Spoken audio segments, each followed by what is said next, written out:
Vitamin સીથી ભરપૂર, પાચન શક્તિમાં વધારો કરે તેવો મુખવાસ કે જે ફક્ત 10 જ મિનિટમાં બનાવી અને આખા વર્ષ માટે સ્ટોર કરી શકાય તેવો આમળાનો મુખવાસની રેસીપી આજે હું તમારી સાથે શેર કરવાની છું. Hello friends, welcome back to Bhavini's kitchen. Friends, આજે આપણે આમળાના છીણનો મુખવાસ બનાવવાના છીએ. એટલે અહીંયા મેં 8થી 10 ફ્રેશ અને તાજા આમળા લીધા છે. અત્યારે શિયાળાની સિઝન છે એટલે માર્કેટમાં ફ્રેશ અને તાજા આમળા મળતા હોય છે. તો આમળાને ધોઈ લેવાના છે. તે જ પ્રમાણે આંબા અડધર અને લીલી હળદર લીધી છે. હવે આપણે આંબા હળદર લીધી છે તેની ઉપરની છાલને કાઢી લેવાની છે, એટલે આ તેને છોલી લેવાની છે. તે જ પ્રમાણે આપણે લીલી હળદરની ઉપરની છાલ છે તે કાઢી લેવાની છે. તો અહીંયા આપણે આંબા હળદર અને લીલી હળદરની ઉપરની છાલ કાઢી લેવાની છે. અહીંયા મેં બંનેની લીલી હળદર અને આંબા હળદરની છાલ છે તે કાઢી લીધી છે. હવે આજે આપણે આમળાની છીણનો મુખવાસ બનાવીએ છીએ. અહીંયા આ રીતે એક છીણી લેવાની છે અને આમળાનું છીણ છે તે પાડી લેવાનું છે.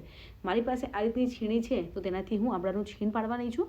પણ જો તમારી પાસે આનાથી મોટું છીણ પડે તેવી છીણી હોય તો તેનાથી પણ તમે છીણ પાડી શકો છો. પણ આ મીડિયમ છીણી છે તેનાથી છીણ છે તે પરફેક્ટ પડે છે. અહીંયા તમે જોઈ શકો છો કે આમળાનું છીણ છે તે મેં રેડી કરી લીધું છે. અહીંયા 10 આમળા છે તો તેનું આટલું છીણ બનીને તૈયાર થઈ ગયું છે.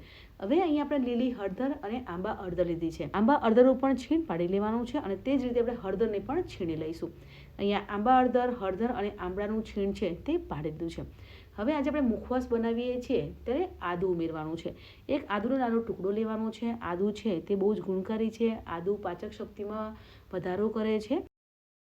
તો આદુનો ટુકડો છીણી લેવાનો છે અને સાથે મિક્સ કરી લેવાનું છે.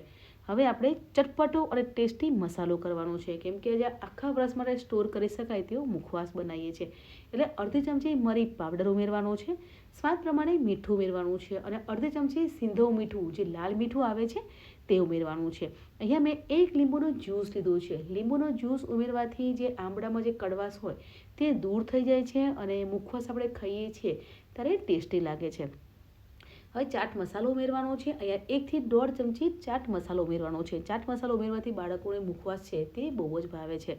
હવે બધા મસાલાને સાથે મિક્સ કરી લેવાનું છે. ફ્રેન્ડ્સ, આજે આપણે ટેસ્ટી અને ચટપટો આમળાના છીણનો મુખવાસ બનાવ્યો છે. તે પણ ફક્ત 10 જ મિનિટમાં આમળાનો મુખવાસ બનાવી અને આખા વર્ષ માટે સ્ટોર કરી શકો છો. હવે આમળા છે તો આમળા વિટામિન સીથી ભરપૂર છે. આપણા સ્કિન માટે, હેર માટે અને આપણા હેલ્થ માટે પણ બહુ જ ગુણકારી છે. અત્યારે આમળાની સિઝન છે અને માર્કેટમાં એકદમ ફ્રેશ અને તાજા આમળા મળતા હોય છે. આમળા આપણે આથીને રાખીએ છીએ પણ બાળકો નથી ખાતા. પણ આ રીતે મુખવાસ બનાવીએ છીએ તો બાળકોને પણ બહુ સરસ લાગે છે. અને આપણા ગુજરાતી ફેમિલીની વાત કરીએ તો જમ્યા પછી મુખવાસ જોઈએ ત્યારે આ રીતે આમળાનો મુખવાસ બનાવી અને તમે પણ સર્વ કરી શકો છો. એકદમ ટેસ્ટી અને ચટપટો મુખવાસ બનીને તૈયાર થઈ જાય છે.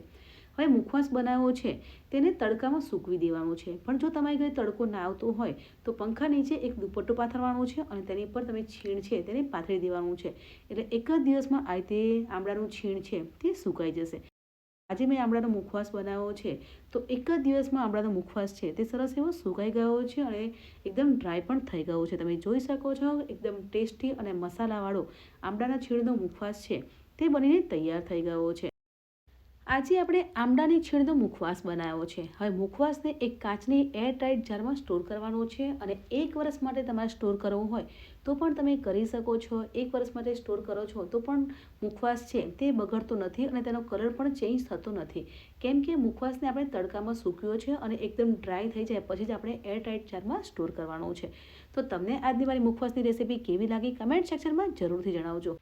મળીએ છીએ નવી એક આસાન, હેલ્ધી અને ટેસ્ટી રેસીપી સાથે. ત્યાં સુધી bye bye, take care, enjoy.